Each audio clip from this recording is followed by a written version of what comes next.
Good morning વિદ્યાર્થી મિત્રો। ગયા લેક્ચરની અંદર આપણે લાઇકેનનો અભ્યાસ કર્યો, તેની સાથે રોબર્ટ વિટેકર દ્વારા સમજાવવામાં આવેલી 5 સૃષ્ટિઓ પણ આપણે પૂરી કરી હતી। હવે આજે આપણે જેનો અભ્યાસ કરવાનો છે તે છે વાયરસ।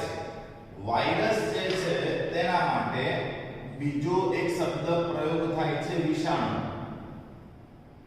વાયરસ માટે શબ્દ પ્રયોગ થાય છે વિષાણુ। વિષાણુ એટલે શું? તો વિષ ધરાવતો અણુ। સૌપ્રથમ લुईस પાસ્ચર નામના વૈજ્ઞાનિકે વાયરસ શબ્દનો અર્થ સમજાવ્યો। તેમણે કહ્યું કે વાયરસ એટલે શું? તો વાયરસ એટલે કે ઝેરી રસાયણ।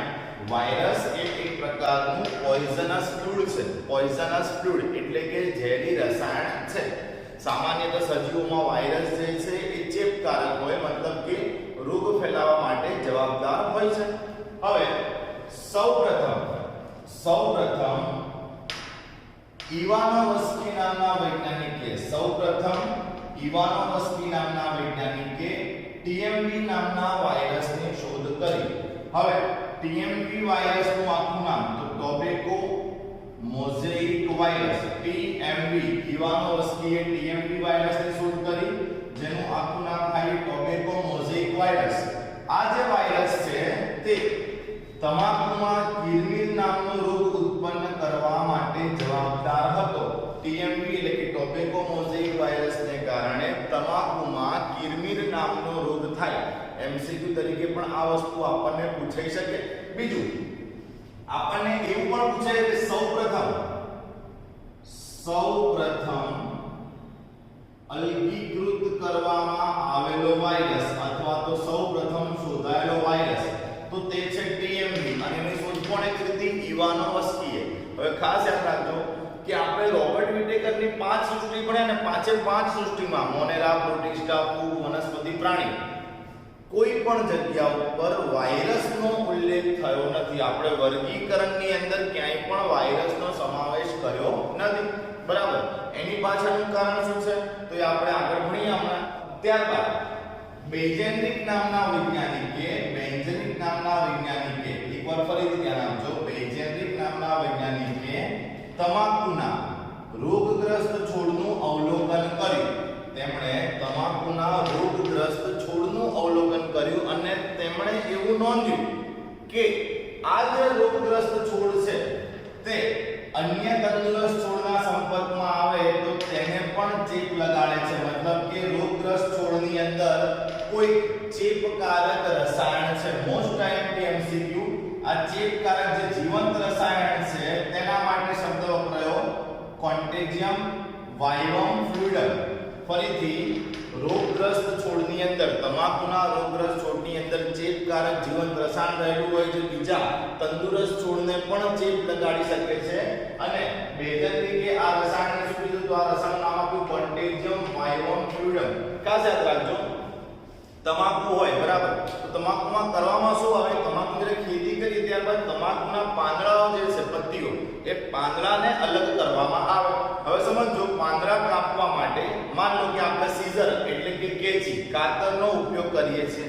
હવે કોઈ રોગગ્રસ્ત છોડ છે, બરાબર, એ છોડના પાંદડાને કાપવા માટે આપણે કાતરનો ઉપયોગ કર્યો તો આ જે રસાયણ છે એ કાતર ઉપર લાગી ગયું હશે।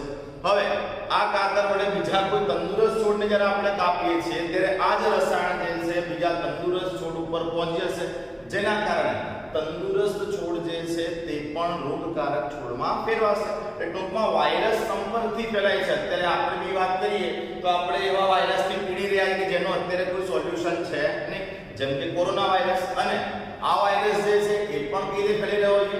તો સંપર્કથી ફેલાઈ રહ્યો છે। કઈ વાંધો નહીં, આપણે થોડું ધ્યાન રાખીને આને હરાઈને ફરીથી એમાંથી સામાન્ય જનજીવન તરફ જતા રહીશું। અત્યારે વાયરસની ચર્ચા કરીએ આપણે તો બેન્જેનિક જે છે એણે આ ચેપકારક રસાયણ માટે શબ્દ પ્રયોગ કર્યો કોન્ટેજિયમ વાયવમ ફ્લુઇડમ। હવે ત્યારબાદ સ્ટેનલી નામના વૈજ્ઞાનિકે જે ટોબેકો મોઝેઇક વાયરસ હતો, આ વાયરસને સ્ફટિકમય બનાવી દીધો।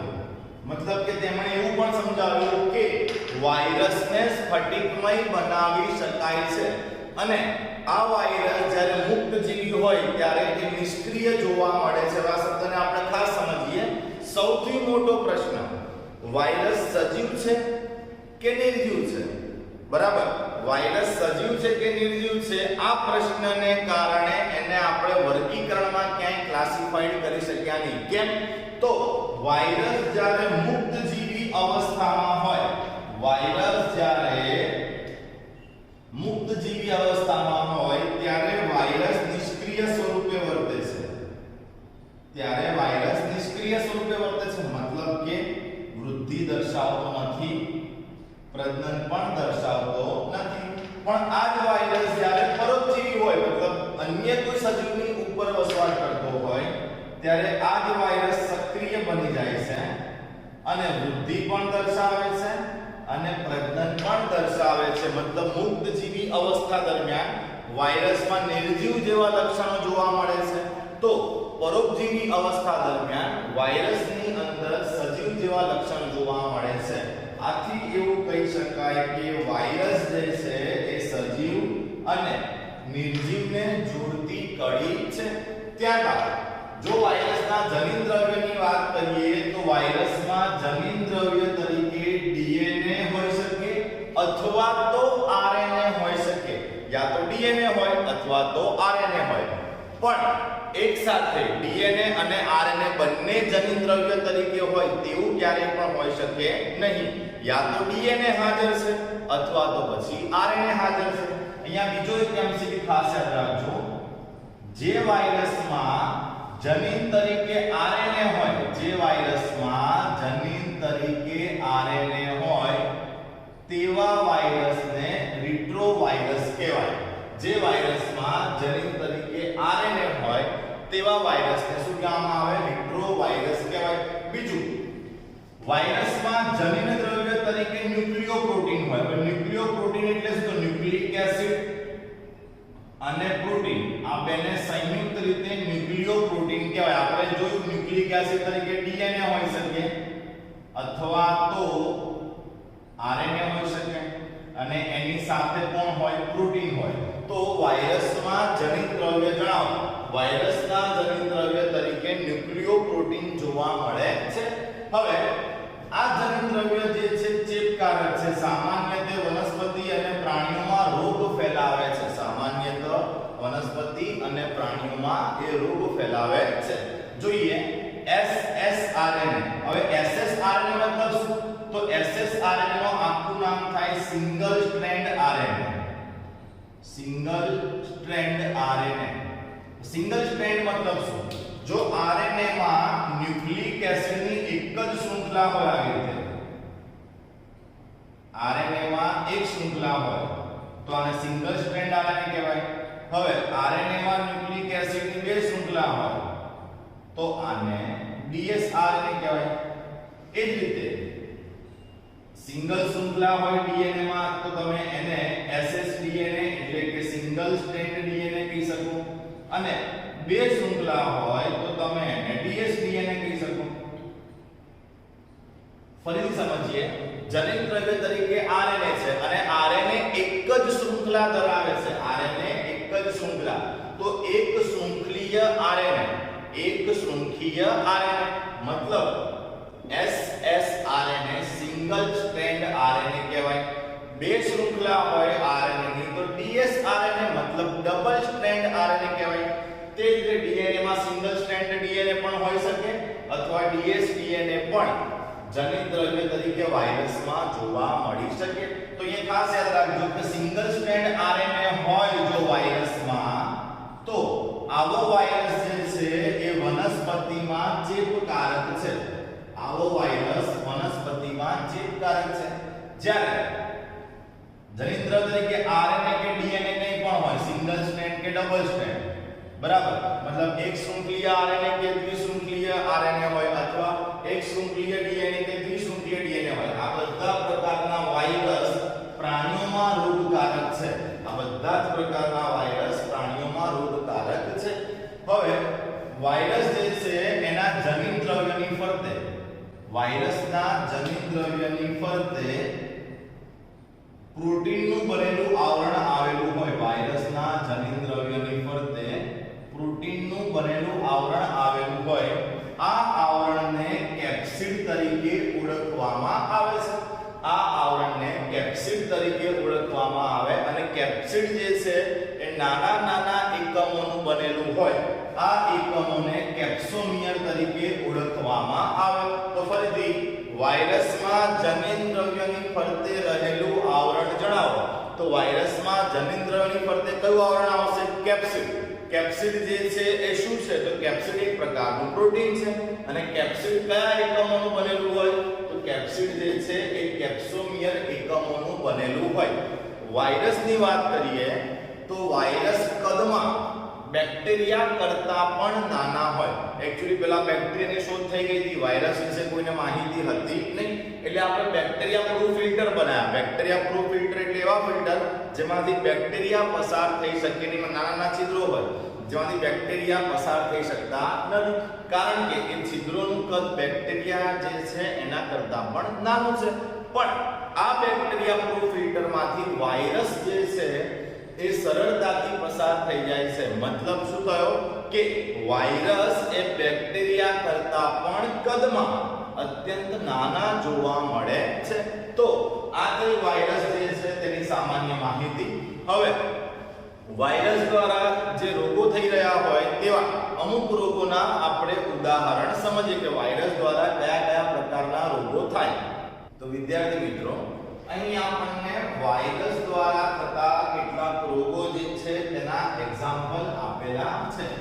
જેમ કે પહેલો રોગ છે ગાલપચોડિયું. ગાલપચોડિયું જે છે તેને મમ્સ તરીકે પણ ઓળખવામાં આવે છે અથવા તેને પેરોટાઇટિસ પણ કહેવાય. આ જે રોગ છે ગાલપચોડિયું એ પેરામિક્સો વાયરસને કારણે થાય છે. ગાલપચોડિયું જે છે તે પેરામિક્સો વાયરસને કારણે થાય છે. ત્યારબાદ બીજો રોગ છે બળિયા. બળિયાને આપણે સ્મોલ પોક્સ તરીકે પણ ઓળખીએ છીએ. આ સ્મોલ પોક્સ જે છે એ વેરિયોલા વાયરસને કારણે થાય છે. ત્યારબાદ વિસર્પિકા. વિસર્પિકા શબ્દ આપણા માટે એકદમ નવો હશે, પણ આ શબ્દ જાણીતો છે, હર્પીસ. વિસર્પિકા એટલે કે હર્પીસ, અને હર્પીસ જે છે એ હર્પીસ સિમ્પ્લેક્સ વાયરસ HSV એટલે કે હર્પીસ સિમ્પ્લેક્સ વાયરસને કારણે થાય છે. ત્યારબાદ ઇન્ફ્લુએન્ઝા નામનો રોગ. તો ઇન્ફ્લુએન્ઝા જે છે એ ઇન્ફ્લુએન્ઝા વાયરસને કારણે થાય છે, જેમાં શરદી સાથે તાવ આવે. ત્યારબાદ એડ્સ. એડ્સ નું આખું નામ તમને બધાને ખબર હશે તો પણ એકવાર લખી દઈએ. એડ્સ નું ફૂલ ફોર્મ થાય acquired immuno deficiency, acquired immunodeficiency syndrome. Acquired immunodeficiency syndrome. હવે આ એડ્સ જે છે એ HIV વાયરસને કારણે થાય. HIV વાયરસનું આખું નામ છે human immuno deficiency virus. Human immuno deficiency virus. તો અહીં કેટલાક રોગો આપણને આપ્યા છે જે વાયરસ દ્વારા થાય છે. હવે ખાસ સમજો કે વાયરસ જે છે તેની કોઈ દવા નથી.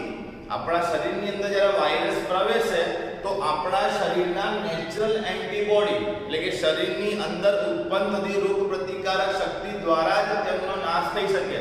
આ એન્ટીબોડી આ તો શરીરમાં જાતે ઉત્પન્ન કરવા પડે અથવા તો બહારથી વેક્સિન દ્વારા, વેક્સિન મતલબ કે રસી સ્વરૂપે આ એન્ટીબોડી જે છે એ શરીરમાં આવવા દેવા પડે. બાકી વાયરસની કોઈ દવા છે નહીં. વાયરસની સામે લડવા માટે આપણું રોગ પ્રતિકારક તંત્ર જે છે એ જ કારગર છે. માટે રોગ પ્રતિકારક શક્તિ જેટલી મજબૂત હશે તેટલું સરળતાથી વાયરસની સામે લડી શકાશે. એ સિવાય એની કોઈ પણ પ્રકારની દવા નથી. તો આની સાથે વાયરસ જે છે એ પૂરું થયું. હવે આ ચેપ્ટરમાં છેલ્લો ટોપિક આપણે ભણવાનો છે વિરોઇડ્સ. વિરોઇડ્સ જે છે તેની શોધ ડાયનર નામના વૈજ્ઞાનિકે કરી. વિરોઇડ્સ વાયરસ કરતા પણ કદમાં નાના હોય. વિરોઇડ્સમાં જનીનદ્રવ્ય તરીકે RNA હોય, પણ RNA ની ફરતે પ્રોટીનનું જે આવરણ હોય કેપ્સિડ, એ કેપ્સિડનું આવરણ જોવા મળતું કેપ્સ્યુલ જોવા મળતું હતું, વિરોઇડ્સમાં કેપ્સ્યુલ જોવા મળતું નથી. સામાન્ય તો વિરોઇડ્સ જે છે એ રોગકારક હોય, જેમ કે બટાકામાં તંતુમય ગ્રંથિલ નામનો રોગ, બટાકામાં તંતુમય ગ્રંથિલ નામનો રોગ જે છે એ વિરોઇડ્સના કારણે થાય. તો એકવાર ફરીથી જોઈ લઈએ. વિરોઇડ્સની શોધ ડાયનરે કરી. વિરોઇડ્સ વાયરસ કરતા કદમાં નાના હોય, વિરોઇડ્સમાં જનીન તરીકે આરએનએ હોય, વિરોઇડ્સની ફરતે મતલબ કે જનીન જે છે એની ફરતે કેપ્સ્યુલનું આવરણ જોવા મળતું નથી, અને બટાકામાં તંતુમય ગ્રંથિલ નામનો રોગ જે છે તે પણ વિરોઇડ્સને કારણે થાય. તો આની સાથે આપણું ચેપ્ટર નંબર 2 જૈવિક વર્ગીકરણ જે છે એ પૂરું થયું. આગળ બી કહ્યું હતું, ચેપ્ટર પત્તાની સાથે એકવાર ફરીથી કહી રહ્યો છું કે એક તો આ ચેપ્ટર લેન્ધી છે, બીજું જેટલી પણ સૃષ્ટિ આપણે ભણીએ છીએ એ બધી વનસ્પતિ અને પ્રાણી સૃષ્ટિને બાદ કરતા મોનેરા, પ્રોટિસ્ટા, ફૂગ તમારા માટે એકદમ નવી છે. તેમાં ઘણા બધા શબ્દો, ઘણા બધા નામ એવા છે જે આપણે ફર્સ્ટ ટાઈમ સાંભળી રહ્યા છે, અથવા ઘણી બધી ઘટનાઓ કે પ્રક્રિયાઓ જે ફર્સ્ટ ટાઈમ આપણે જોઈ રહ્યા છે.